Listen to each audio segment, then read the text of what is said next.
शादी के बाद 9 महीने के बाद बच्चा पैदा होना चाहिए, 6 महीने में कैसे हो जाएगा? हजरत उस्मान गनी से पूछा जा रहा है कि 6 महीने में अगर बच्चा पैदा हो जाए तो क्या हुक्म है उसका? हजरत उस्मान गनी कहते हैं कि वो औरत बदचलन है।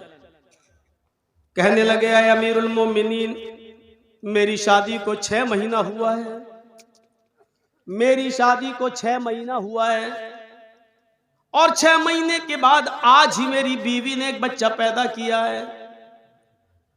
समझ रहे हैं ना आप उस सहाबी के पूछने का मकसद क्या है?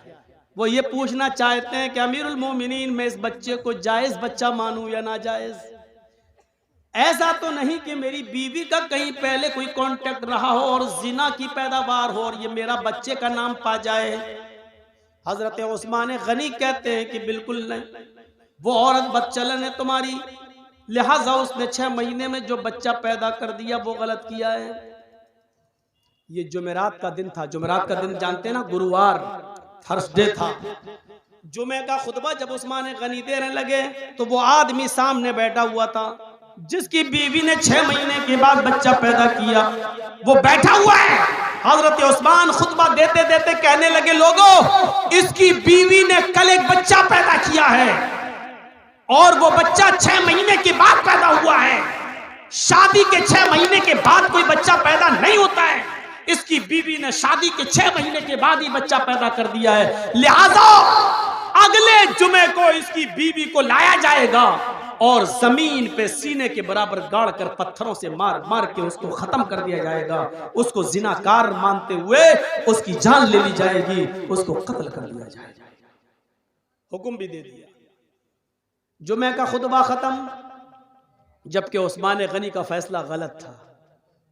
अब सुनिए गलत कैसे था। जब जुमे का खुतबा खत्म हो गया, हजरत उस्मान ने नमाज पढ़ा दी। उसी मस्जिद में हजरत अली भी बैठे हुए थे। जब जुमे की नमाज खत्म हो गई तो हजरत अली ने लोगों से कहा, थोड़ी देर आप सब बैठे, हजरत उस्मान ने एक मसला गलत बता दिया है। तमाम लोग बैठ गए कि देखे हजरत अली क्या दलील पेश करते हैं। एक औरत के कत्ल का हुक्म दिया जा चुका है, देखे हजरत अली क्या उस औरत को कैसे बचाते हैं, देखें उस औरत को कैसे बचाते हैं। हजरत उस्मान कहते हैं, आय अली कहिए। कहा, अमीरुल मोमिनीन, आपने ये मसला गलत बताया है कि कोई औरत 6 महीने में अगर बच्चा पैदा कर दे तो वो बच्चा नाजायज है। हजरत उस्मान कहते हैं, 6 महीने में अगर बच्चा पैदा हो जाए तो वो गलत नहीं हुआ? हजरत अली ने कहा, नहीं, आज तक किसी औरत ने 6 महीने में बच्चा पैदा किया? हजरत अली ने कहा कि वो मेरा मामला नहीं है और उसका इल्म मुझे नहीं है, किया कि नहीं किया वो मैं नहीं जानता। क्या अल्लाह के नबी के जमाने में किसी औरत ने 6 महीने में कोई बच्चा पैदा किया? हजरत अली मुस्कुरा कर जवाब देते हैं कि मुझे इसका भी इल्म नहीं है। कहा, जब इसका इल्म नहीं है तो फिर क्यों कह रहे हो? कहा, कह सिर्फ इसलिए रहा हूं कि 6 महीने के बाद अगर कोई बच्चा पैदा हो जाए तो वो गलत नहीं है। अच्छा, तुम ये भी कह रहे हो अल्लाह के नबी के जमाने में किसी औरत ने 6 महीने में बच्चा पैदा नहीं किया? तुम ये भी मानते हो कि अल्लाह के रसूल सल्लल्लाहु अलैहि वसल्लम ने 6 महीने के बाद पैदा होने वाले बच्चे को जायज माना? तुम ये भी कह रहे हो कि आज तक किसी औरत ने 6 महीने के अंदर कोई बच्चा पैदा नहीं किया? फिर तुम ये कह रहे हो कि 6 महीने में जो बच्चा पैदा हो जाए वो जायज? क्या दलील है? क्या अल्लाह के रसूल से कोई हदीस है? हजरत अली कहते हैं, हदीस की जरूरत नहीं है, कुरान में मसला मौजूद है। कुरान कहता है 6 महीने के बाद भी अगर औरत बच्चा पैदा कर दे तो बच्चे को जायज माना जाएगा। हजरत उस्मान कहते हैं, क्या कुरान में लिखा है? ये कुरान जो रोज मैं पढ़ता हूं। हजरत अली कहते हैं, आप पढ़ते हैं लेकिन शायद गौर नहीं कर सके। हजरत उस्मान ने कहा, लोगों दलील मांगो अली से। हजरत अली ने कहा, दलील सुनो। अब दलील सुनिए और सुनो, गीत बहुत सुन चुके हो, गाने बहुत सुन चुके हो, इधर उधर की लफाजियां बहुत सुन चुके हो, जलसा में चंदा लिया है कुरान के नाम पे, हदीस के नाम पे कि जलसा होगा, कुरान हदीस की बातें होंगी। अब जब कुरान हदीस सुनाई जा रही है तो सुनकर इस जलसे को हलाल करो, वरना यहां बैठना भी आपका हलाल नहीं होगा। सुनो, हजरत अली दलील दे रहे हैं। दलील क्या? दलील हाय उस्मान, अल्लाह ताला फरमाता कुरान में, वल्वालिदातु युरज़िअना औलादहुन्ना हौलैनि कामिलैन। अभी जो कह रहा था ना हालात के ऊपर बोलो, उससे पूछो कुरान की कौन सी आयत है, किस पारे में, तो नहीं बता पाएगा। वल्वालिदातु युरज़िअना औलादहुन्ना हौलैनि कामिलैन। तर्जुमा सुनिए, मीनिंग सुनिए, ट्रांसलेट सुनिए। माए अपने बच्चों को दूध पिलाएं मुकम्मल 2 साल। मैं किसी को भी खड़ा करके पूछ सकता हूं कितने साल दूध पिलाएं मां? 2 साल। 1 साल में कितना महीना होता है? 12। 2 साल में कितना हुआ? 24। मां अपने बच्चे को कितना दूध पिला सकती है? 24 महीना, 2 साल। कामिलैन मतलब मुकम्मल, कंप्लीट, यानी 2 साल तक पिला सकती है। 2 साल से 1 दिन भी ज्यादा नहीं। पहले छुड़ा सकती है, 2 साल से पहले दूध छुड़ा सकती है, लेकिन 2 साल के बाद 1 दिन भी ज्यादा पिलाने की इजाजत नहीं है। बच्चा पैदा हुआ 6 महीने में, और दलील क्या दे रहे हैं हजरत अली? मां अपने बच्चे को दूध पिलाए 2 साल। ये दलील है? ये दलील है? अब सुनिए हजरत उस्मान क्या कहते हैं हंसते हुए, अली ये तो दूध पिलाने की इद्दत बता रहे हो, दूध पिलाने की मुद्दत बता रहे हो कि दूध पिलाएं 2 साल तक। यहां दूध पिलाने पे एतराज नहीं है, हमने किसी को मना नहीं किया कि 2 साल तक दूध ना पिलाएं। बात यह है कि 2 साल, बच्चा 6 महीने के बाद पैदा हो जाए फौरन, तो वो बच्चा जाए, उसकी दलील दो। हजरत अली कहते हैं वहीं आपको ला रहा हूं। पहले तो ये बता दूं कि दूध पीने की मुद्दत कितनी है? 2 साल, 24 महीने। मान रहे ना कि हाँ, कौन मना करेगा, कुरान की आयत 24 महीना दूध पीने के है ना, कहाँ। अच्छा चलो दूसरी दलील ले लो।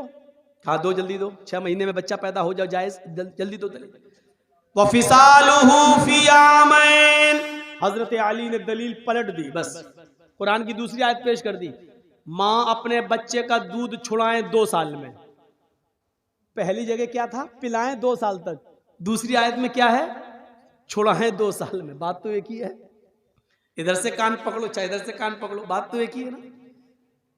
2 साल तक पिलाओ या 2 साल के अंदर अंदर छुड़ाओ, दोनों सूरतों में बात एक ही है। हजरत उस्मान कहते हैं मुझे बेवकूफ समझ रखा है क्या?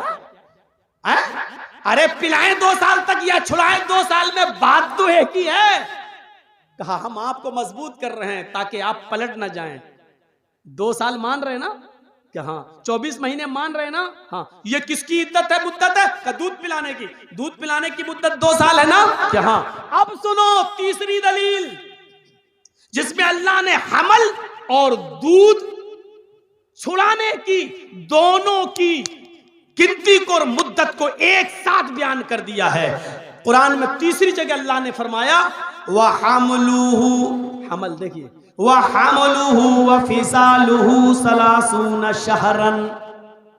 वहमलुहु वफिसालुहु, औरत के हमल की, औरत के हमल की और दूध छुड़ाने की मुद्दत 30 महीने है।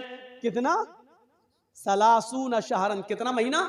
30, 10, 20, 30। कितना हुआ? 30 महीना। आए उस्मान, 30 महीना किसकी मुद्दत है? हजरत उस्मान कहते हैं हमल की और दूध छुड़ाने की। क्या मानते हो ना? दोनों की मुद्दत कितनी है? का 30 महीना। 30 महीने में 24 महीने आप अलग कर दो दूध छुड़ाने के या दूध पिलाने के। ये दोनों की मुद्दत है ना 30, और अल्लाह दूध पिलाने की मुद्दत 24 महीने बता चुका है, यानी 24 महीने तक बच्चा दूध पी सकता है। तो 24 महीने 30 में से आप माइनस कर देंगे, 30 में से 24 को माइनस करो तो कितना बचा? हजरत उस्मान कहते हैं 6 का वहमलुहु, यही हमल की मुद्दत है। वहमलुहु व फिसालुहु सलासूना शहरन, यही हमल की अकल्ले मुद्दत है। यानी औरत कम से कम 6 महीने के बाद बच्चा पैदा अगर करती है तो वो बच्चा जायज माना जाएगा, वो बच्चा नाजायज नहीं माना जाएगा। 6 महीने से पहले अगर कोई बच्चा पैदा करती है औरत तो वो बच्चा नाजायज माना जाएगा, वो बच्चा हराम माना जाएगा। लेकिन 6 महीने के बाद अगर कभी भी बच्चा पैदा करती है तो वो बच्चा जायज है। हजरत उमर फारूक खुतबा दे रहे हैं, सुनिए, हजरत उमर फारूक खुतबा दे रहे हैं और उस खुतबे के अंदर अल्लाह के फरमा रहे हैं कि लोगों आजकल मेहर बहुत बढ़ गया है। मेहर, मेहर जानते हैं ना, लड़की की शादी में जो रखा जाता है उसको आपके यहाँ क्या बोलते हैं? मेहर, दैन मेहर, मोहर नहीं, मोहर तो वो होती जो लगाई जाती है। मेहर, मेहर, दैन मेहर, सही है। तो मेहर, लोगों मेहर बढ़ता जा रहा है। हाय हाय हाय, सुनिए बहुत प्यारी बात, अब लोग बहुत ज्यादा मेहर रखने लगे, देने लगे। लड़कियां भी निकाह के मौके पर बहुत ज्यादा मेहर की डिमांड करने लगी। मैंने अल्लाह के नबी के निकाह देखे हैं, नबी की बीवियों को अल्लाह के नबी ने जो मेहर दिया वो मुझे मालूम है। अल्लाह के नबी ने अपनी बेटियों की, ज़ैनब की, रुकैया की, उम्मे कुलसूम की और फातिमा की शादी की तो कितना मेहर रखा ये भी मुझे मालूम है। सबसे ज्यादा जो मेहर था वो 400 दिरहम, 400 दिरहम का मेहर था, 400 दिरहम का। 400 दिरहम से ज्यादा मेहर अल्लाह के नबी ने नहीं रखा। लिहाजा अगर कोई भी शख्स अपनी बीवी को 400 दिरहम से ज्यादा मेहर देगा तो वो मेहर उमर उस औरत से छीन लेगा और बैतुल माल में जमा कर देगा। 400 से ज्यादा जो मेहर होगा, 400 तक तो उस औरत के पास रहेगा, लेकिन 400 के बाद जो भी मेहर देगा उतना वो जायद मेहर, मेहर जो ज्यादा है वो उस औरत से लेकर बैतुल माल में जमा कर दिया जाएगा। ये किसने कहा? हजरत उमर ने कानून बना दिया, मिंबर पे खड़े होकर खुतबा दे दिया। खुतबा तो दे दिया, टाइम खत्म हो गया, उतर गए, जुमे की नमाज पढ़ा दी। नमाज पढ़ाने के बाद उसी मस्जिद में पर्दे में एक औरतें भी नमाज पढ़ रही थी, पर्दा पड़ा हुआ था, औरतें भी नमाज पढ़ रही थी। एक बूढ़ी औरत आती है पर्दे से, कहती है अमीरुल मोमिनीन मुझे आपसे कुछ कहना है। बोला क्या कहना चाहती हो? बोलो। कहा वहीं आना चाहती हूं, मैंने पैरों में सॉक्स मोजे पहन रखे हैं, हाथों में मैंने दास्ताने ग्लव्स पहन रखे हैं, मेरा चेहरा छिपा हुआ है, मैं वहीं आकर आपसे रूबरू मिलना चाहती हूं, आपने मसला गलत बता दिया। हजरत उमर फारूक से कह रही है एक औरत कि आपने मसला गलत बता दिया। हजरत उमर कहते हैं मैंने गलत बता दिया कि हाँ आओ इधर। औरत, बूढ़ी औरत गई, कहा अमीरुल मोमिनीन आपने इस मिंबर पर खड़े होकर ये कैसे कह दिया कि कोई भी आदमी अपनी बीवी को 400 दिरहम से ज्यादा मेहर नहीं दे सकता। हजरत उमर ने कहा मां, बूढ़ी मां, अल्लाह के रसूल ने अपनी बीवियों को 400 दिरहम से ज्यादा नहीं दिया, अपनी बेटियों के निकाह में 400 दिरहम से ज्यादा मेहर नहीं रखा। फिर उस औरत ने क्या जवाब दिया? अमीरुल मोमिनीन 400 दिरहम देना एक अलग बात है, लेकिन 400 दिरहम से ज्यादा नहीं दे सकता है कोई मर्द। क्या ऐसी कोई हदीस है आपके पास? क्या अल्लाह के रसूल ने 400 दिरहम से ज्यादा मेहर देने को से मना किया? ऐसी कोई हदीस है आपके पास? तो हजरत उमर ने कहा मां मुझसे हदीस क्यों मांग रही हो? क्या 400 दिरहम से ज्यादा भी कोई मेहर दे सकता है? ऐसी कोई हदीस है तुम्हारे पास? यह हजरत उमर ने उससे पूछा, ऐसी कोई हदीस है तुम्हारे पास? उस बूढ़ी औरत ने जवाब दिया अमीरुल मोमिनीन 400 दिरहम से ज्यादा भी मेहर दे सकता है, हदीस नहीं कुरान की आयत मौजूद है। हजरत उमर ने कहा कुरान में है? मैं रोज कुरान पढ़ता हूं। कहा रोज पढ़ते हो तब भी आपको नहीं मालूम?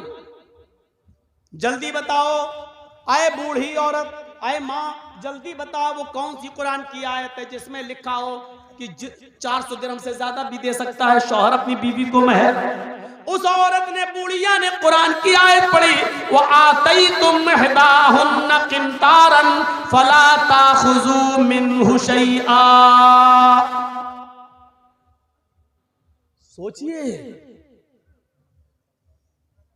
वो आतई तुम इहदाहुन्ना किंतारन, तुम में से कोई भी शख्स अपनी बीवी को ढेर सारा माल देना चाहे तो दे सकता है, जितना चाहे उतना दे सकता। किंतारा, खजाने के खजाने दे सकता है, महल दे सकता है, मकान उसको दे सकता है, प्रॉपर्टी दे सकता है, जमीन दे सकता है, जायदाद दे सकता है, महर में उसके नाम पूरा का पूरा फ्लैट बुक कर सकता है, उसके नाम कर सकता है। जो शौहर अपनी बीवी को महर में जो देना चाहे दे सकता है।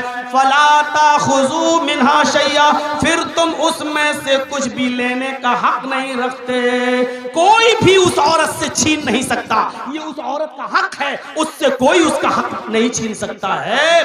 शौहर भी दे तो फिर वो भी वापस नहीं ले सकता। आए उमर, जब दिए हुए माल को शौहर नहीं ले सकता है तो आप कैसे ले सकते हैं? आपने ये कैसे कानून नाफिज कर दिया? कैसे कह दिया कि 400 दिरहम से ज्यादा अगर कोई अपनी बीवी को महर देगा तो वो महर छीन कर बैतुल माल में जमा कर दिया जाएगा? आप रॉन्ग हैं, आपने गलत कहा है। कुरान तो कहता है जितना चाहे उतना दे सकता है और उसमें से तुम कुछ भी लेने का हक नहीं रखते। हजरत उमर ने लोगों से पूछा, जो मस्जिद में बैठे हुए थे उन लोगों से पूछा, क्या ये आयत कुरान में मौजूद है जो बुढ़िया पढ़ रही है? ये औरत को कुरान की आयत पढ़ रही है, क्या ये आयत कुरान में मौजूद है? लोगों ने जवाब दिया, हाँ ये आयत कुरान में मौजूद है। हजरत उमर अपनी गलती एक्सेप्ट करते हैं और फिर मिंबर पर दोबारा खड़े होते हैं और कहते हैं, अख्तार रजुलुन व असाबत इम्रातुन, अख्तार रजुलुन व असाबत इम्रातुन। मर्द ने गलती की और एक औरत ने दुरुस्त बात की, एक औरत ने सच्ची बात की है, लिहाजा उमर अपनी बात वापस ले रहा है। अब इस औरत की दी हुई कुरान की आयत को नाफिज करता है। लोगों, तुम जितना चाहो अपनी बीवी को महर दे दो, अब मैं किसी से महर की रकम नहीं छीनूंगा और बैतुल माल में जमा नहीं करूंगा। मेरे भाइयों, एक आदमी कोई गलत फैसला कर सकता है, लेकिन दलील आ जाने के बाद, कुरान की आयत आ जाने के बाद उसको मानना ही पड़ता है। जो आदमी गलत ही पर नहीं, मैंने जो कहा वही सही है, सही बात आ जाने के बाद भी गलती पर लटका रहे, नहीं मैंने जो कहा वही सही है, तो ये चीज गलत होती है। हजरत उमर फारूक ने कहा, अख्तर रजुलन, मैंने गलती की है, मर्द से खता हो गई, औरत ने सच्ची बात कही है, और फिर अपनी बात को वापस ले लिया। यही है सलफ, यही है मेरे भाइयों। इस्लाम की सही बात आ जाने के बाद आदमी सही बात को ले ले और अपनी पुरानी रविश छोड़ दे, अपना पुराना तरीका तर्क कर दे, अपना पुराने तरीके से तौबा कर ले और सही बात पर अमल करना शुरू कर दे। ऐसी कितनी मिसालें मेरे भाइयों हमें और आपको, हम और हमारे और आपके सामने आनी चाहिए, जिससे आपको पता चल सकता है, पता चल जाएगा कि शरीयत के अंदर कुरान और हदीस से बढ़कर कोई नहीं है, कोई नहीं है। जर्जीस भी गलत हो सकता है, इस मस्जिद इसमें मदरसे में और इस स्टेज पर बोलने वाले मौलाना से भी गलती हो सकती है, लेकिन कुरान और हदीस की दलील आ जाने के बाद फिर मेरे भाइयों, मैंने कहा ना, दिमाग वही लगना चाहिए, हम जो कर रहे हैं वो सही है कि नहीं, हम जो कर रहे हैं वो कुरान और हदीस में कैसा है। मेरे भाइयों, इस चीज को आप देखिए, एक दिन कुर्बानी का दिन था, यहां से आप देखिए, एक दिन बकरीद का दिन था, कुर्बानी का दिन था, आपने जानवर ज़िबा किया और ज़िबा करने के बाद उसका गोश्त पककर जब हजरत आयशा सिद्दीका ने अपने हस्बैंड को दिया, अल्लाह के नबी को दिया, कुर्बानी के गोश्त की पहली बोटी अल्लाह के नबी के पास आती है, आपने प्याला उठाया और उस गोश्त की बोटी को लेकर जैसे ही मुंह में लगाते हैं, खाते नहीं, उसको वापस कर देते हैं और आंखों में आंसू आ जाते हैं। रोते हुए पूछा अम्मा आयशा ने, मेरे सरताज क्या हुआ? अरे अल्लाह के नबी, आपको ये क्या हो गया है? तो अल्लाह के नबी जवाब देते हैं, आयशा आज मुझे खदीजा की याद आ रही है। खदीजा इस दुनिया में नहीं है, इंतकाल कर चुकी हैं। लेकिन इंतकाल के बाद जबकि हजरत आयशा एक जवान बीवी नबी के पास बैठी है, लेकिन नबी अकरम गोश्त नहीं खा रहे हैं। क्या कहते हैं, आयशा आज मुझे खदीजा की याद आ रही है, खदीजा जिंदा होती तो वो भी मेरे साथ बैठकर खाना खाती, मेरे साथ बैठकर गोश्त तनावुल फरमाती। पूरी दुनिया को बता दिया, आए नबी की जिंदगी पर लांछन लगाने वालों, आए मोहम्मद साहब की जिंदगी पर जुल्म करने वालों, इल्जाम लगाने वालों, ये नबी का प्यार था कि अपने से 15 साल बड़ी औरत के साथ इस तरह रहे कि उसके इंतकाल के बाद भी उसको भूल नहीं सके, इंतकाल के बाद भी उसको भुला नहीं सके। खदीजा इस दुनिया में नहीं है, लेकिन अल्लाह के रसूल अपने दिल से खदीजा को नहीं निकाल सके। फरमाया, आयशा जब तक खदीजा की सहेलियों को गोश्त नहीं पहुंच जाएगा मैं नहीं खाऊंगा। फिर आपने जानवर के गोश्त के टुकड़े किए, उसकी बोटियां बनाई और पैकेट बना बना कर आपने खदीजा की सहेलियों को पहुंचाया। और खदीजा की सब सहेलियों को जब गोश्त पहुंच गया तब अल्लाह के नबी ने गोश्त खाया। तो प्रैक्टिकल करके अगर बताया तो किसने बताया? इस्लाम ने। इसलिए मैं कहता हूं कि दुनिया का कोई मजहब कंप्लीट नहीं है, कंप्लीट अगर कोई मजहब है तो इस्लाम है। और इसीलिए कुरान ने क्या कहा, अल-यौमा अकमलतु लकुम दीनकुम व अतममतु अलैकुम निअमती व रज़ीतु लकुमुल इस्लाम दीना। आए मोहम्मद सल्लल्लाहु अलैहि वसल्लम, आज मैंने तुम्हारे इस दीन को मुकम्मल कर दिया। अल-यौमा अकमलतु लकुम दीनकुम, आज मैंने तुम्हारे लिए तुम्हारे इस दीन को मुकम्मल कर दिया।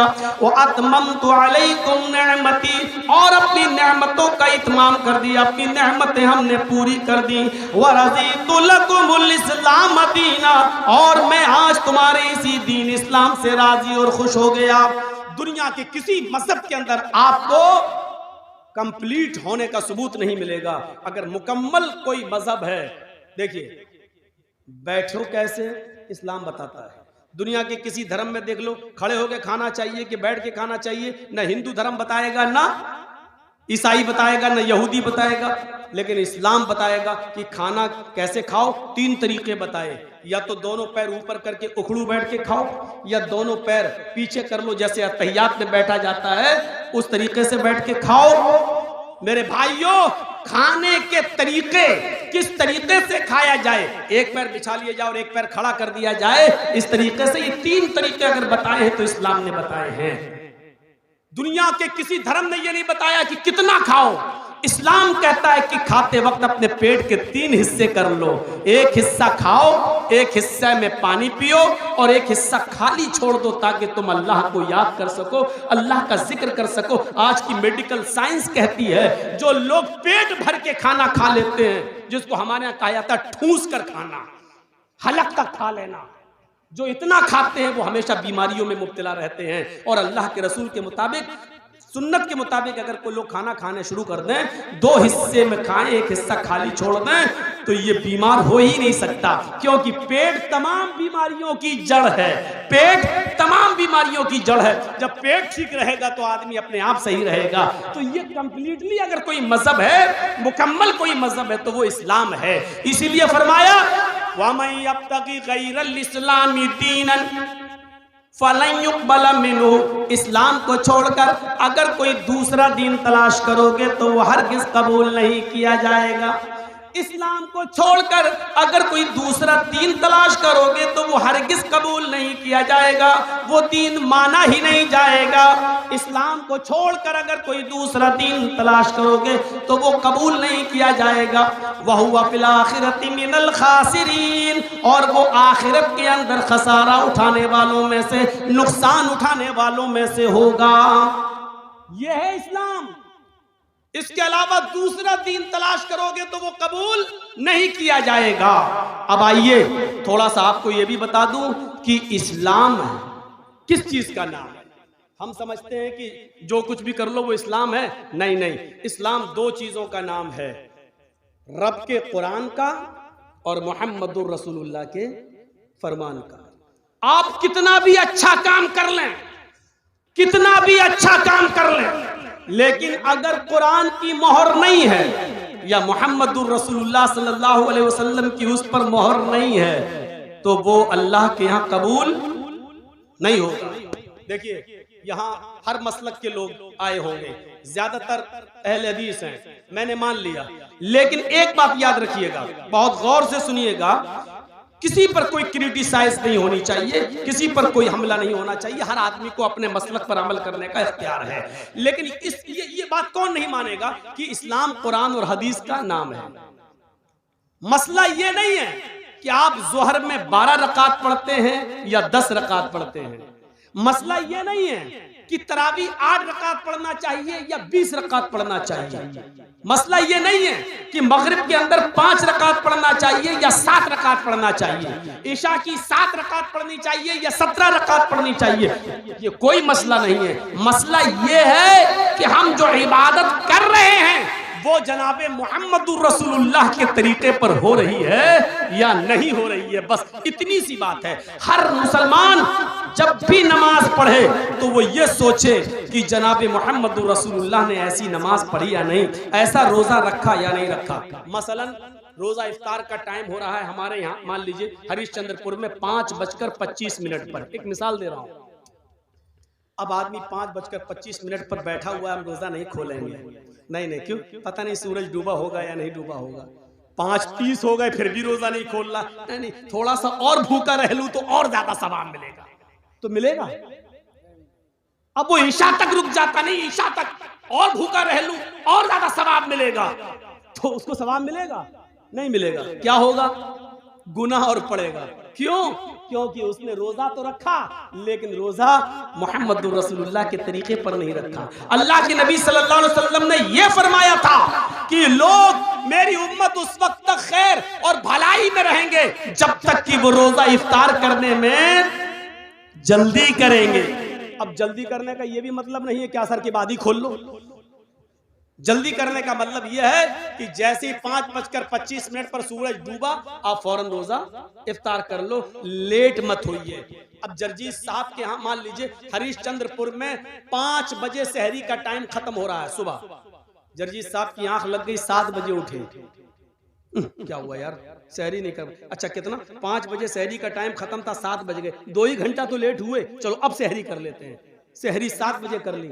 उधर 5:25 पर इफ्तार का टाइम हो गया, नहीं अभी नहीं इफ्तार करेंगे क्योंकि 2 घंटे बाद सहरी की थी इसलिए 2 घंटे बाद इफ्तार करेंगे। उधर हम 5:25 के बजाय 7:25 पे इफ्तार कर रहे हैं, टाइम तो बराबर हो गया ना, टाइम तो बराबर हो गया ना, लेकिन ये रोजा नहीं माना जाएगा क्योंकि सहरी का टाइम खत्म हो रहा था 5 बजे, आपको 4:59 तक सहरी करना थी, 5:01 पे नहीं करना थी, लेकिन आप तो 7 बजे कर रहे हैं। आपने उसूल तोड़ दिया, ज़ाब्ता तोड़ दिया, नबी अकरम का बनाया हुआ कानून तोड़ दिया, इसलिए आपका रोजा कबूल नहीं किया जाएगा। चाहे आप 7:30 बजे खोलें, 8:30 बजे खोलें, 9:30 बजे इफ्तार करें, लेकिन नहीं माना जाएगा क्योंकि रोजा रखना मकसद नहीं है, शरीयत की पाबंदी कराना मकसद है। आइए एक और चीज से समझा देते हैं हम आपको। एक कागज है मेरे पास, मान लीजिए जेब में पड़ा होगा, ये मान लीजिए एक लिफाफा है हमारे पास, इस पे मैंने एक लेटर लिख दिया और पोस्ट बॉक्स में डाल दिया। सुनिएगा, बड़ी अच्छी मिसाल दे रहा हूं, पोस्ट बॉक्स में डाल दिया, लेकिन उस पर 5 रुपए का जो टिकट लगता है सरकारी लिफाफे पर, वो हमने चिपका दिया, सरकारी टिकट और एड्रेस लिखा। बताइए तो जब 5 रुपए का सरकारी टिकट लग गया और एड्रेस भी सही है तो हमारा लेटर अपने एड्रेस पर पहुंचेगा या नहीं पहुंचेगा? पहुंच जाएगा। सरकारी टिकट नहीं लगाया लेकिन लिफाफा हमने 1000 रुपए का खरीद लिया, बहुत खूबसूरत है, डिजाइनदार है, बहुत अच्छा है, कागज बड़ा उम्दा है, उसकी कीमत 1000 है। उस लिफाफे पर हमने लेटर लिखकर रख दिया लेकिन सरकारी टिकट 5 रुपए का नहीं लगाया, तो क्या वो अपने एड्रेस पर पहुंचेगा? नहीं पहुंचेगा, और पहुंचेगा तो बैरिंग बन जाएगा, आपसे वसूल कर लिया जाएगा 10 गुना। नहीं पहुंचेगा, क्यों? क्योंकि उस पर सरकारी मोहर नहीं लगी है, सरकारी टिकट नहीं लगा है। तो पता चला कि 5 रुपए का सरकारी टिकट लग गया तो पहुंच जाएगा, 1000 का खरीद लिया लेकिन सरकारी टिकट नहीं लगा तो नहीं पहुंचेगा। इसी तरीके से जोहर की नमाज 10 नहीं 12 पढ़ लो, 12 नहीं 12,000 पढ़ लो, मगरिब की नमाज 5 नहीं 7 पढ़ लो, 7 नहीं 7,000 पढ़ लो, तरावी 8 नहीं 20 पढ़ लो, 20 नहीं 20,000 पढ़ लो, लेकिन उस पर सरकार की मोहर नहीं है, यानी जनाबे मोहम्मदुर रसूलुल्लाह की मोहर नहीं है, तो वो हमारी नमाज अल्लाह के यहाँ कबूल नहीं होगी। मेरे भाइयों, रकातों की तादाद का कोई मसला नहीं है, मसला ये है कि अल्लाह ने कुरान में क्या कहा है, माताकुमुर रसूलु फखुज़ूहु व मा नहाकुम अन्हु फंतहु। रसूल तुम्हें जो दे, जिसने माँ को समझ लिया वो सब कुछ समझ गया। आज पूरी तकरीर मेरी समझ जाओगे अगर माँ को समझ लिया। माँ ये वाली माँ नहीं जिसके पेट से बच्चे पैदा होते, ये माँ नहीं, माँ अताकुमुर रसूल। यहाँ इस आयत में जो लफ्ज़ माँ आ रहा है उसको मैं कह रहा हूँ, माँ अताकुमुर रसूल फखुज़ूहु। माँ के 2 माना हैं, ज़हन में रखिएगा, दिमाग में, माइंड में। माँ के कितने माना हैं? यहाँ इस जगह 2। पहला माना जो, और दूसरा माना जितना। माँ अताकुमुर रसूल का पहला तर्जुमा क्या होगा? माँ अताकुमुर रसूल, रसूल जो दे वो ले लो। सुनिएगा क्या मतलब हुआ, माँ अताकुमुर रसूल, रसूल जो दे वो ले लो। और दूसरा माँ का तर्जुमा यहाँ ये होगा, माँ अताकुमुर रसूल, रसूल जितना दे उतना ले लो। मतलब समझ रहे हो क्या? ना उसमें ज्यादा कर सकते हो ना उसमें कम कर सकते हो। अगर मगरिब की 3 रकात दी है फर्ज तो 3 ही पढ़ना है। अब अगर कोई 5 पढ़ ले तो गुनाहगार होगा। अल्लाह के रसूल ने वुजू बनाने का हुक्म दिया तो 3 बार हाथ धुलने को कहा, 3 बार कुल्ला करने को, 3 बार नाक में पानी डालने को, 3 बार चेहरा धुलने को। अब कोई आदमी कहे यार मैं 4 बार धुल लेता हूँ, जितना ज्यादा धुलो उतना ज्यादा चेहरा साफ होगा, जितना ज्यादा हाथ धुलो उतना ज्यादा हाथ साफ होगा, जितना ज्यादा पैर धुलो उतना ज्यादा पैर साफ होगा। तो माफ कीजिएगा, जो आदमी आज़ाए वुजू को 4 बार या 5 बार धुलता है तो उसका वजू होगा नहीं। सुन्नत के खिलाफ करने पर उसकी नमाज रद्द कर दी जाएगी और उसको गुनाह पड़ेगा। क्यों? क्योंकि अल्लाह के रसूल ने जितना दिया था इसने उतना नहीं लिया, बल्कि नबी के दिए हुए को कम समझा, इसलिए उसने ज्यादती कर दी, अपनी तरफ से बढ़ा दिया अपनी तरफ से। तो नबी जो दे वो ले लो और जितना दे उतना ले लो। और इतना याद रखना, गलती बड़े बड़ों से हुई है। कोई आदमी दुनिया में ये नहीं कह सकता कि हमसे खता नहीं हो सकती है। इस्लाम जानबूझकर खता करने को गुनाह करार देता है, लेकिन अनजाने में, मसलन हम बहुत पढ़े लिखे, एक मिसाल दे रहा हूं, मान लीजिए मैं बहुत पढ़ा लिखा लेकिन हमको तहकीक करने में कोई गलती हो गई, लेकिन इल्म हो जाने के बाद कि सही चीज ये है, हम जो है वो गलत है, तो फिर सही चीज आ जाने के बाद हमको गलत चीज को छोड़ना पड़ेगा, हमें गलत चीज को तर्क करना पड़ेगा। इल्म हो जाने के बाद भी हम उस पर जमे हुए हैं तो वो ठीक नहीं है। आइए मैं तुम्हें लेके चलता हूं एक ऐसे मंजर की तरफ, आपको बड़ी हंसी आएगी, आपको बड़ा मजा भी आएगा, लेकिन मजा देने के लिए और हंसाने के लिए मैं आपको तकरीर नहीं कर रहा हूं। यहां आपको बुखारी शरीफ की एक हदीस का वाकया सुनाने जा रहा हूं, लेकिन इस वाकये में ही आपको थोड़ी सी मुस्कुराहट आ जाएगी। 2 कदीम सहाबा हैं और सफर कर रहे हैं। एक का नाम है हजरत अम्मार और एक का नाम है हजरत उमर। उमर फारूक का तो नाम बहुत अच्छी तरह जानते हो, और अम्मार का भी नाम जानते होंगे, हजरत सुमैया के बेटे हैं अम्मार। वो सुमैया जिनको शर्मगाह में नेजा दाखिल कर दिया गया था और इस्लाम में पहली जो शहीद हुई थी खातून वो। अब सुन लीजिए आप मेरी बात, अब जिसका पेशाब लग रहा हो उसको भी रोक लो, यहीं पर मत जाने दो यार, बार बार उठ रहे हैं मेरे सामने। असल में बात ये नहीं है, मेरे सामने उठना गलत नहीं है। एक बार हैदराबाद में मैं तकरीर कर रहा था तो कोई मेरे सामने से उठा तो मैं समझा पेशाब करने जा रहा है। वो पेशाब करने के बजाय वो सीधा मेरे माइक आके पकड़ के फेंक देता है, और उसके बाद में लाठी डंडे और टमाटर अंडे चले वहां फेंके गए। तो मुझे वही मेरे दिमाग में भरा हुआ है, जब भी सामने से कोई उड़ता तो मुझे डर लगता है कि ये माइक पकड़ने ना आ रहा है। अब वही दिमाग है। मैंने कहा नहीं, वो भूखा आदमी, उससे पूछा 2 क्या कहता 4 रोटी। तो जो दिमाग में भरा होगा वही है ना, तो मेरे दिमाग में ये भरा है। जो भी सामने से उठता है मैं समझता हूँ ये माइक पकड़ने तो नहीं आ रहा है। जैसे अभी मौलाना मेरे कान में बोले तो मुझे यही लगा कि कुछ लगा मुझे, लेकिन वो कान में बोल दिए, समझा दिए, ठीक है। तो सुनिए, एक थे अम्मार और एक थे उमर। दोनों सफर में थे। अब मैं अपनी स्पीड थोड़ी स्लो कर रहा हूं, आपको तभी आप समझ पाएंगे। दोनों सफर कर रहे हैं और रात में एक जंगल से गुजर हो रहा है। सोचते खतरनाक जानवर हैं, इसलिए इसी जंगल में सो लिया जाए, आराम कर लिया जाए। उन्होंने अपनी अपनी चादर बिछाई और सो गए। फजर की नमाज में दोनों को उठना था। फजर की नमाज में दोनों को उठना था। बड़ा दिलचस्प वाकया सुना रहा हूं, आपको भी मजा आएगा, सुनिए। और जिनको मसला मालूम नहीं होगा वो मसला भी जान जाएंगे। दोनों को फजर की नमाज में उठना था और दोनों फजर की नमाज के वक्त उठे, लेकिन दोनों ही जुम्बी हो गए। जुम्बी समझते हैं? दोनों को ही गुस्ल की जरूरत पड़ गई। अब तो समझ गए ना, खुलकर कहने की जरूरत नहीं है। यानी दोनों इंसान हैं, आदमी सोता है, दोनों को ही नाइट फॉल हो गया। अब गुस्ल करना पड़ेगा तभी नमाज होगी, लेकिन पानी नहीं। अब क्या किया जाए? तो हजरत अम्मार कहते हैं, उमर जी मुझे मसला मालूम है। कहा क्या? सुनिए, बहुत स्लो सुना रहा हूं ताकि आपके दिमाग में बिल्कुल घुसा दूं। कहा, उमर मुझे मसला मालूम है। अल्लाह के नबी जुमे का खुतबा दे रहे थे तो आपने फरमाया जब पानी ना मिले तो पाक मिट्टी से तयम्मुम कर लो। हजरत उमर कहते चुप रहो, जिस मस्जिद में अल्लाह के नबी ने ये खुतबा दिया उसमें हम भी थे। आपने ये बात कही थी कि पानी ना मिले तो तयम्मुम कर लो, लेकिन वो वुजू के लिए कहा था, गुस्ल के लिए नहीं। हमको वुजू की जरूरत नहीं है, गुस्ल की जरूरत है। अल्लाह के रसूल ने उस मस्जिद में जो जुमे का खुतबा दिया था उसमें यह कहा था कि अगर वुजू के लिए पानी ना मिले तो तयम्मुम कर लो। दोनों हाथ पाक मिट्टी पे मार के फूंक लो, चेहरे पे फेर लो, दायां हाथ बाएं हाथ पर और बाएं हाथ दाएं हाथ पर फेर लो तो तयम्मुम हो जाता है। ये अल्लाह के नबी ने बताया था। तो यहां तो वुजू का मामला नहीं है, हम लोग नापाक हैं, हम लोग को गुस्ल की जरूरत है। हजरत अम्मार कहते हैं,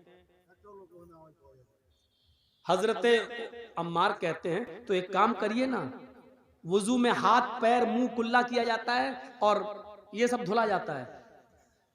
हमको गुस्ल की जरूरत है, इसलिए पूरे जिस्म पे मिट्टी फेर लेते हैं। हाँ?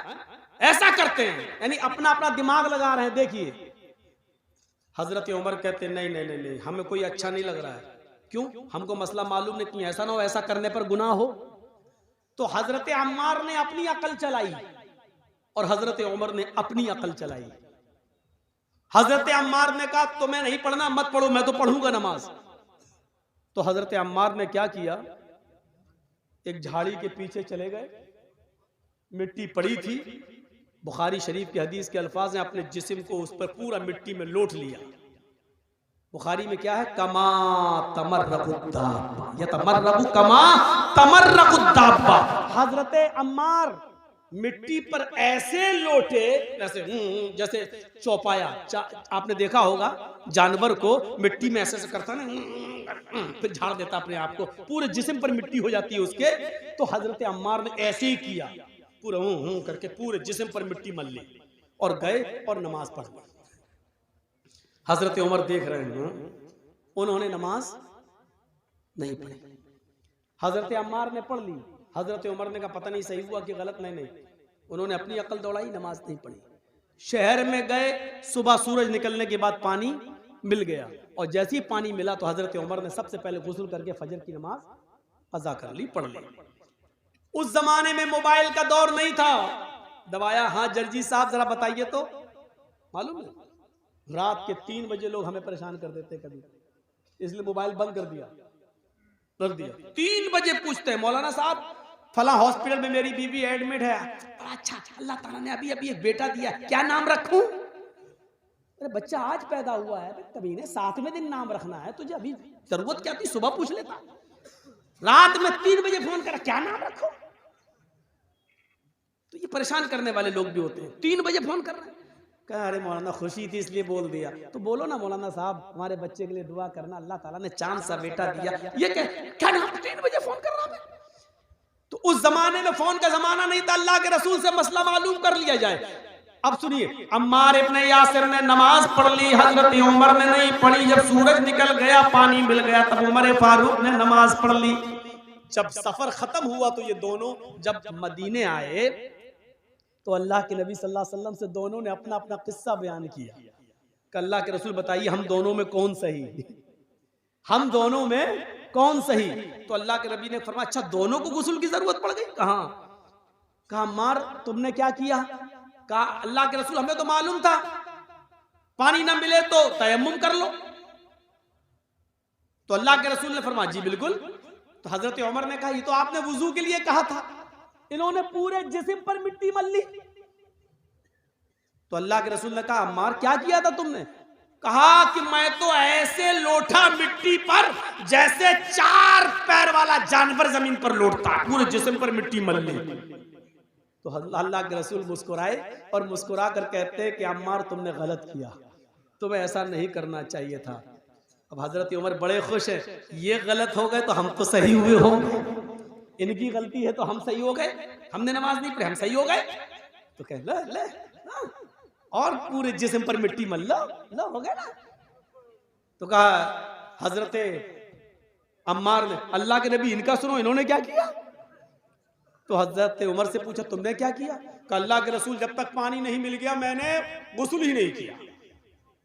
नमाज का वक्त निकल गया, सुबह सूरज निकलने के बाद पानी मिला तो मैंने वुजू बना गुस्ल किया, फिर नमाज पढ़ी। आपने कहा उमर तुमने भी गलत किया। इस मैदान में जितने लोग जमा है सुनो, अम्मार की बात को अल्लाह के रसूल रिजेक्ट कर रहे हैं, पुराने सहाबी, और हजरत उमर फारूक की बात को भी रिजेक्ट कर रहे हैं जबकि वो भी पुराने सहाबी। बल्कि उमर फारूक के बारे में तो कहा था लौ कान बादी नबीयुल्लाह काना उमर, अगर मेरे बाद कोई नबी होता तो कौन होते? उमर। इतना बड़ा मकाम, लेकिन अल्लाह के नबी ने क्या कहा? तुमने भी गलत किया। अय उमर और अय अम्मार दोनों का तयम्मुम एक ही है, वुजू का भी और गुस्ल का भी। अगर गुस्ल की भी जरूरत पड़ गई थी तब भी वही तयम्मुम करना चाहिए था जो नमाज के लिए किया जाता है, जो वुजू के लिए किया जाता है। बस यही काफी था। अपने दोनों हाथों को जमीन पर मारते, उसको फूंकते। देखो तयम्मुम का तरीका क्या है। ये मान लीजिए मिट्टी है, ये मिट्टी होना जरूरी है। बहुत से लोग पक्की दीवारों पे ऐसे मार देते हैं, नहीं चलेगा। बहुत से लोग पुती हुई दीवारों पे मार देते हैं, ऐसे नहीं चलेगा। माफ कीजिएगा, बड़ी मौजरत के साथ नहीं चलेगा।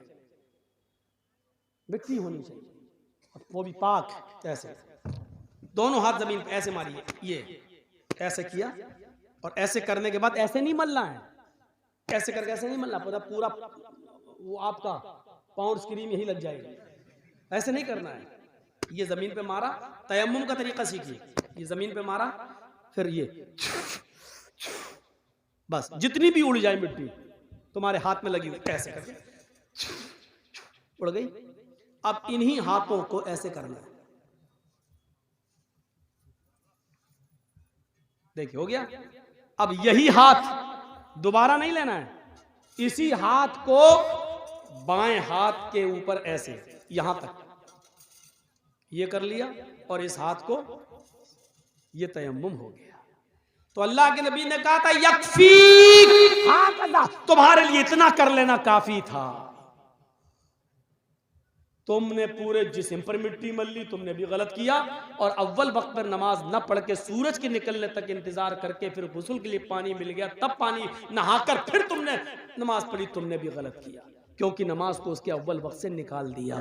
तो अब आप समझ रहे हैं गलती किन किन से हो सकती है। हजरत अम्मार से भी हो गई, हजरत उमर से भी हो सकती है, तो मौलवी जर्जी से क्यों नहीं हो सकती। आज हम जैसे कोई मौलाना ये नहीं कह सकता कि मैंने जो कहा वो बिल्कुल सही है, उसी को आंख बंद करके मान लो। नहीं, हर शख्स की बात शरीयत की कसौटी पर रखी जाएगी। अगर कुरान और हदीस से मिल रही होगी तो मानी जाएगी, कुरान और हदीस से नहीं मिल रही होगी तो नहीं मानी जाएगी। मेरे भाइयों इस चीज को याद रखना। आइए अब मैं तुम्हें एक ऐसे वाक़े की तरफ लेके चलता हूं जिससे तुम्हें बहुत बड़ा मसला मालूम होगा। ये समझो कि ये दौर क्या है, एक घाट पर, घाट समझते हैं ना, एक घाट पर शेर और बकरी दोनों पानी पी रहे हैं। दोनों, शेर की तरफ से पानी बहता हुआ बकरी के पास आ रहा है। शेर जहां से पानी पी रहा है, बकरी इधर से पानी पी रही है, लेकिन पानी बहता हुआ शेर की तरफ से आ रहा है। शेर ने भी पानी पिया, बकरी ने भी। शेर ने बकरी से कहा, ए, तूने इस तालाब में मुंह डाल दिया, तूने मेरा पानी झूठा कर दिया। बकरी बोली, जंगल के राजा, मैंने आपका पानी कहां झूठा किया, पानी आप वहां से पी रहे हैं, आपका झूठा पानी मेरे पास आ रहा है, मैं तो आपका झूठा पानी पी रही हूं। बात सही कही बकरी ने, पानी आप वहां पी रहे हैं और आपका झूठा पानी बहता हुआ यहां आ रहा है, मैं आपका झूठा पानी पी रही हूं। शेर ने कहा, अच्छा, हमसे मुंह भी चला रही है, जबान लड़ाती है। आया और ऐसा पंजा मारा कि उसकी खोपड़ी अलग हो गई, तन अलग हो गया और उसको भी खा गया। यानी उसको खाने के लिए बहाना चाहिए था। जो रावण तुम्हारे ऊपर बैठे हैं, उनको सिर्फ गिरफ्तारी के लिए बहाना चाहिए बस। क्यों नहीं समझ रहे आप अपनी सफाई में भी कुछ नहीं बोल सकते हैं। आपको आपकी सफाई पेश करने का हक भी नहीं दिया जाएगा आपको। महात्मा गांधी मुर्दाबाद के नारे लग रहे हैं, कितने लोग पकड़ गए बताएं आप। गॉडसे को नमस्कार किया जा रहा है, कितने लोग गिरफ्तार हो गए, पकड़े गए। दिल्ली की सड़कों पर बाकायदा कहा गया, गोली मारो सालों को। जिन लोगों ने ये नारे लगाए, कितने लोग गिरफ्तार हुए। और गिरफ्तार कौन हुए?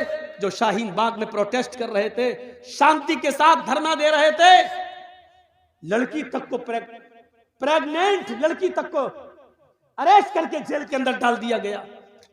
आप कहां हैं?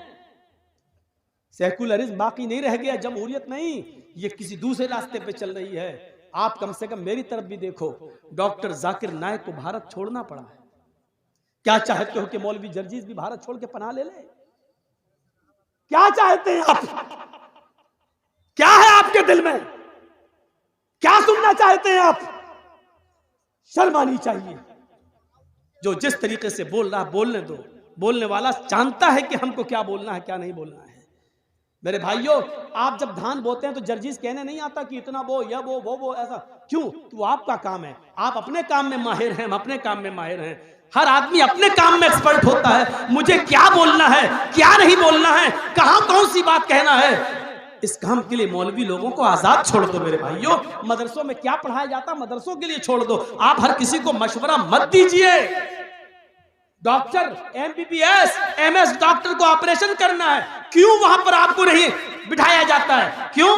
आप नहीं देख पाएंगे। जब आपकी बीवी का, आपके बेटे का ऑपरेशन होगा तो आप कहेंगे साहब इतना नहीं इतना काटो, इतना नहीं इतना काटो। डॉक्टर के काम में डिस्टर्ब होगा, इसलिए डॉक्टर ऑपरेशन थिएटर के अंदर, ओटी के अंदर अकेले सिर्फ अपने कर्मचारी को लेके, अपने असिस्टेंट को लेके जाता है, किसी को लेके नहीं जाता है। अब आप डॉक्टर से कहेंगे साहब कान यहां से यहां तक चीरना, यहां पर्दा उसका ऐसा है, आपको भगा देगा, भाग जाओ कहीं और जाके इलाज करा लो, सरकारी हॉस्पिटल में चले जाइए। तो आप हर किसी को मशवरा नहीं दे सकते हैं। आप किसी मौलवी को मशवरा मत दीजिए, मौलवी एक्सपर्ट होता है। और फिर मुझे तो 20 साल का तजर्बा है, मुझे अच्छी तरीके से मालूम हो गया है कि कहां क्या बोलना चाहिए, कहां क्या नहीं बोलना चाहिए। तो मेरे भाइयों, इन चीजों को आप अपने जहन में रखिए, इन चीजों को अपने जहन में रखिए। हालात अच्छे नहीं हैं, हम वही गलती कर रहे हैं जो नहीं करनी चाहिए। बार बार मैं आपको एक इशारा कर रहा हूं, याद रखिएगा। कुछ लोग नारे लगा रहे हैं, अब हमारी लिंचिंग हो रही है, नारे लगाए जा रहे हैं और नारे लगा के हमें बरगलाने की कोशिश की जाएगी। जहां 2-4 दाढ़ी वाले मिलेंगे वहीं पर जय श्री राम के नारे लगा के हमें बरगलाने की कोशिश की जाएगी। अक्लमंद इंसान वो है जो इनके बरगलाने में ना आए और खामोशी के साथ गुजर जाए। ये अक्लमंदी है इस जमाने में, आज के इस दौर में। जरूरी नहीं है, अब सुन लो मेरी बात, अगर कोई पागल कुत्ता मौलाना जर्जीस को काट ले उसके पैर में, तो उसका जवाब क्या कि मौलाना जर्जीस भी उस पागल कुत्ते के पैर में काटने जाए? आप क्या कहोगे जर्जीस को? एक पागल कुत्ते ने हमें काट लिया है, अब हम भी पकड़ो और काट रहा। लोग कहें कितना बड़ा पागल है, यही पागल है। अगर कोई पागल कुत्ता हमारे पैर में काट ले तो इसका यह मतलब नहीं है कि जर्जी साहब भी उस पागल कुत्ते को काटने जाएं। कुछ लोग इस वक्त पागल हो चुके हैं पावर को देखकर। कुछ लोग जानते हैं कि हमारा पावर है, हमारा आदमी बैठा हुआ है सीट पर, गवर्नमेंट का नशा है, वो जानते हैं कि गोली मारो सालों को, देश के गद्दार, कुछ भी, हमारा कुछ नहीं होगा। पूरे दिल्ली में ट्रंप के जाने तक तो मैं कुछ नहीं बोलूंगा, ट्रंप के जाने के बाद हम आपकी भी नहीं सुनेंगे। इस तरीके की बातें जो कही गई हैं, वो जानते हैं कि हमारा कुछ नहीं होगा। मेरे भाइयों सुन लीजिए, आप ये हालात बना दिए गए हैं, ऐसे मौके पर खामोशी का मुजाहरा कर रही है आप। कुछ कुत्ते पागल हो गए हैं, पागल नशा है उनको कि हमारे ऊपर किसी का हाथ है। अब इस पागल कुत्ते को अगर आप समझ जाएं तो पूरी तकरीर कामयाब। मैं नाम नहीं लूंगा, सॉरी, माजरत के साथ, आप मुझे आइंदा बुलाएं या ना बुलाएं, मैं नाम नहीं लूंगा, लेकिन इस पागल कुत्ते को अगर आपने समझ लिया तो समझ लो कि पूरी तकरीर समझ गए आप। मेरे भाइयों, अगर कुछ पागल कुत्ते हमारे पैर में काट लें तो इसका यह मतलब नहीं है कि हम भी उस पागल कुत्ते को काटने जाएं। हाथी चलता रहता है, कुत्ते भौंकते रहते हैं। अब हाथी अगर उन कुत्तों के भौंकने पर पीछे मुड़ मुड़ के देखने लगे तो हाथी अपनी मंजिल तक कभी नहीं पहुंच पाएगा। तुम्हें अपनी मंजिल पर पहुंचना है। हाथी चल जा रहा है, वो पीछे मुड़ के नहीं देख रहा है, क्योंकि वो जानता है कि इनकी आदत भौंकने की है, ये भौंक भौंक कर खुद ही थक जाएंगे। हाथी अपनी मंजिल को पा लेता है। मुसलमानों, तुम्हें अपनी मंजिल तक जाना है। हरिश्चंद्रपुर वालों, तुम्हें अपनी मंजिल तक जाना है, इसलिए भौंकने वाले कुत्तों के भौंकने को मत देखो।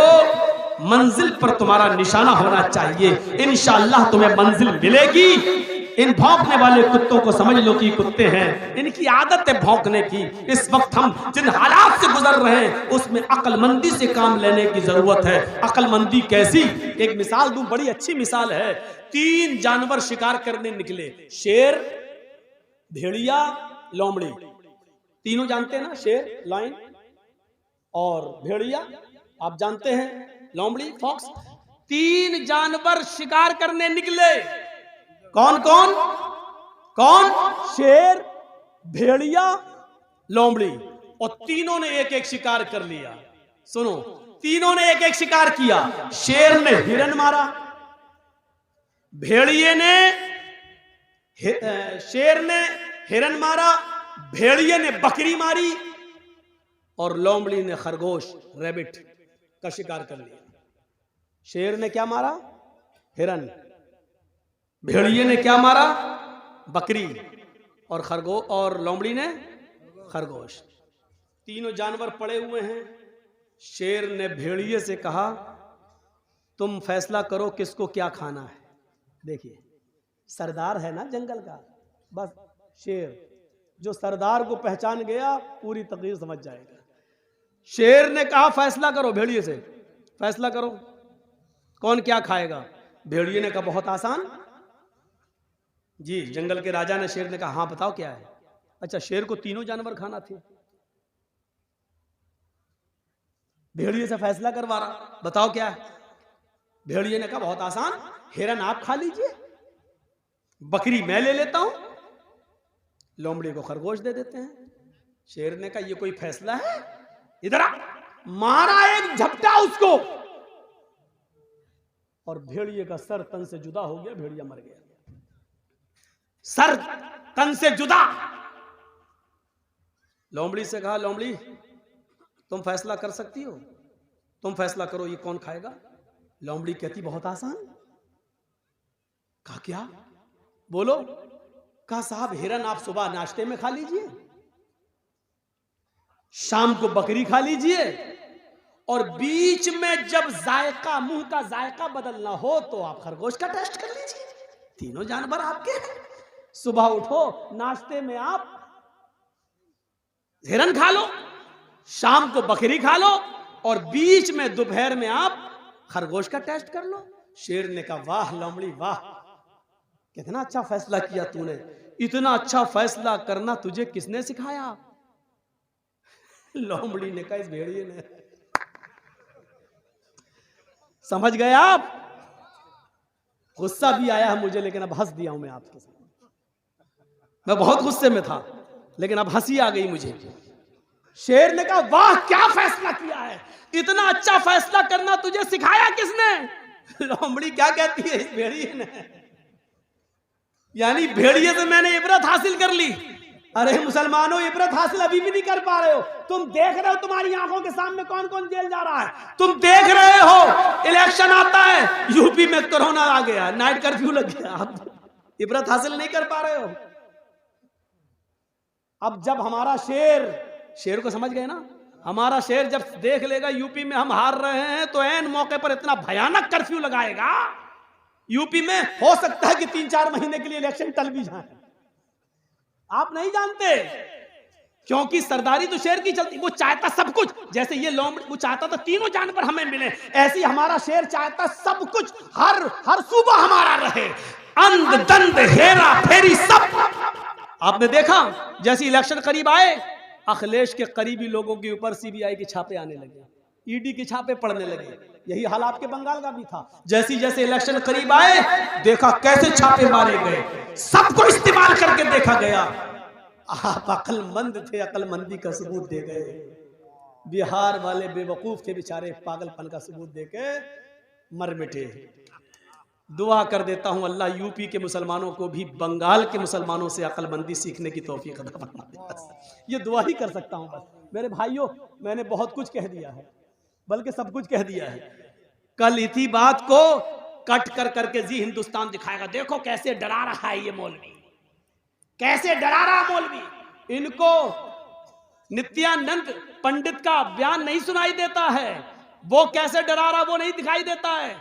इसको जो नारे बीजेपी के नेता लोगों ने लगाए हैं दिल्ली में, वो नहीं सुनाई देते। मौलाना जर्जीस बोल रहा है बंगाल में, और ये दिखा रहे हैं यूपी में। साहब 6 महीने तक जर्जीस साहब, जब तक इलेक्शन नहीं हो जाए यहाँ कोई जलसा नहीं कर सकते।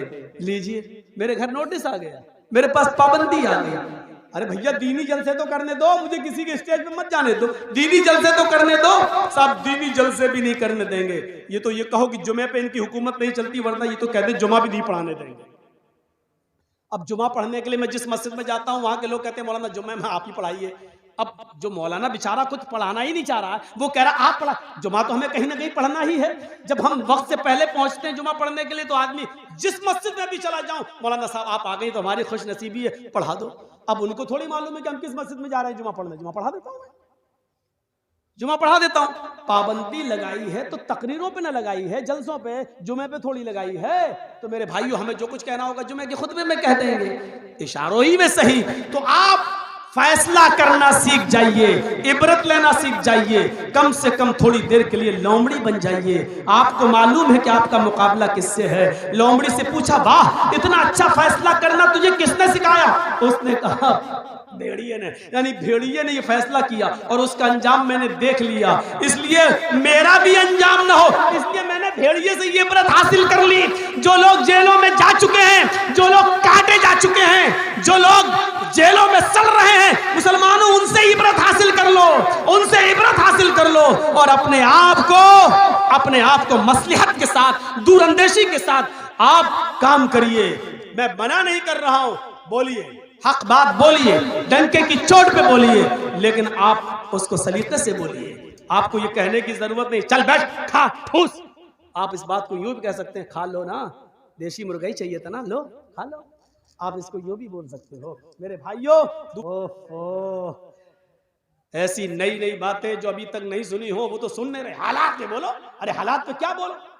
हालात तो ये है कि यूपी में देख लीजिएगा, वही फिर आ रहा है घूम फिर के, जिसके सर पे बाल नहीं है। और क्या सुनना चाहते हो? हालात पे सुनना चाहते हो तो इन चैनल वालों को बुलाना छोड़ दो, इन पे पाबंदी लगा दो, हालात पे बोलना शुरू कर देंगे। ये लोग ऐसी ऐसी चीजें और हेडिंग बना के पेश करते हैं कि यूपी में 6 महीने तक हमारे ऊपर पाबंदी लग गई, हम यूपी में प्रोग्राम नहीं कर सकते। हालात पे तुम बुलवाते हो, पाबंदी यूपी में लग रही है। हालात पे बोलो। अभी तकरीर खत्म नहीं होगी, सुबह का सूरज बाद में निकलेगा, या अपलोड करके पहले डाल देंगे और सुबह मेरे घर पे सीआईडी पहुंच जाएगी। आप किसी के बेटे हैं, हम किसी के बेटे नहीं हैं। आप किसी बाप की औलाद हैं, हम किसी बाप की औलाद नहीं है कि हमें अपने आप को सेफ नहीं करना है? डरते हैं मौलाना, तो चल मेरे साथ कल से आना शुरू कर दे, मैं देखता हूं कि तू डरता है कि नहीं डरता। मौलाना कलीमुद्दीन जैसे नेक मौलाना बेचारे हैं, आज वो जेल की सलाखों के अंदर है।